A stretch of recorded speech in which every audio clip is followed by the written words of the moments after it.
J'ai arrêté l'allaitement parce que j'avais trop de douleurs. Je voulais mettre le focus sur prendre soin de mes 2 garçons. Puis, en cours de route avec la formule, mon bébé a commencé à faire de l'eczéma, mais comme du fond de la tête jusqu'à la pointe des orteils. Je me questionnais vraiment beaucoup à savoir si c'était-tu de ma faute, justement, parce que je l'allaitais plus. Donc, j'ai fait des recherches sur Internet. J'ai juste marqué relactation. J'avais déjà entendu le terme, donc je savais que c'était quelque chose qui était possible, mais je me demandais tout qu'est-ce que ça l'impliquait aussi comme processus. Je m'appelle Andréane, je suis maman de 2 petits garçons. J'ai allaité, dans le fond, mon premier, je l'ai allaité environ 2 mois et demi. On a arrêté pour cause de douleur.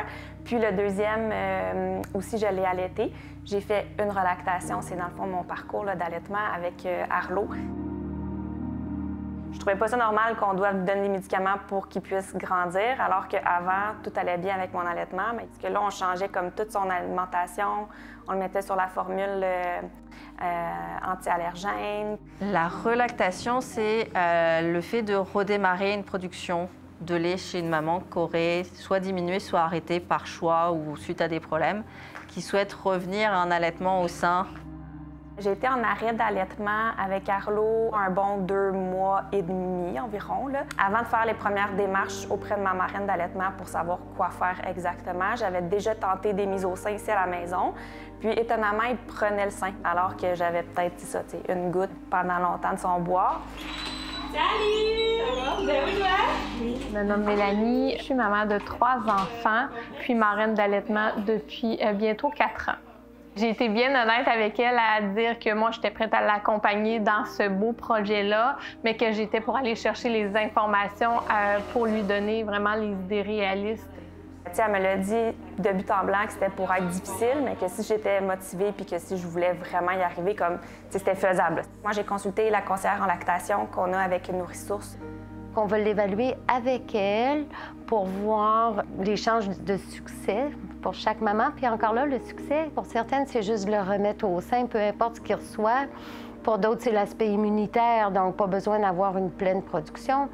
D'autres, par contre, c'est vraiment arrêter complètement les préparations parce que le bébé les tolère pas. Sinon, c'était des séances de tire-lait, entre 8 à 12 séances de tire-lait par jour, d'une durée de 20 à 30 minutes chacune.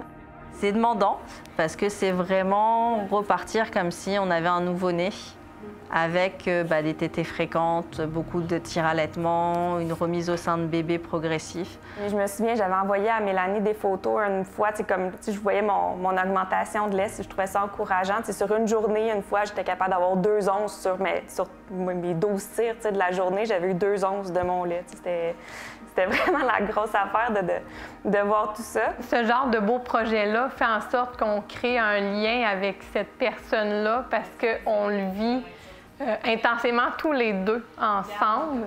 C'est sûr qu'elle est devenue marraine, mais malgré ça, elle m'écrit quand même aujourd'hui pour avoir encore des conseils. La journée où est-ce que je peux dire qu'on a comme été à 100 mon plus grand a attrapé le pied-main-bouche à la garderie. Arlo, il y en avait, mais pas vraiment beaucoup, mais je voyais qu'il y en avait clairement dans la bouche. Là, il voulait rien savoir d'avoir la bouteille dans sa bouche. Je me suis dit, on laisse faire la bouteille, puis je te mets au sein, puis on laisse ça comme ça. Puis à partir de ce jour-là, il n'a plus jamais pris de bouteille, puis il a tout le temps été qu'au sein. C'est comme ça a été cette maladie-là, finalement, qui a fait en sorte que ma production elle soit assez comme grimpée pour pouvoir lui subvenir complètement à ses besoins à ce moment-là. Le jour où elle se dépose, bébé est au sein. Bébé n'a pas besoin d'être supplémenté. Il y a un relâchement, un soulagement, un bien-être. C'est beau à voir. On est chanceuse de pouvoir les accompagner dans ça. Ce que je dirais à quelqu'un qui voudrait faire une relactation, en fait, c'est ça va être difficile, ça va te demander beaucoup de temps, mais ça vaut tellement la peine autant pour toi que pour ton bébé.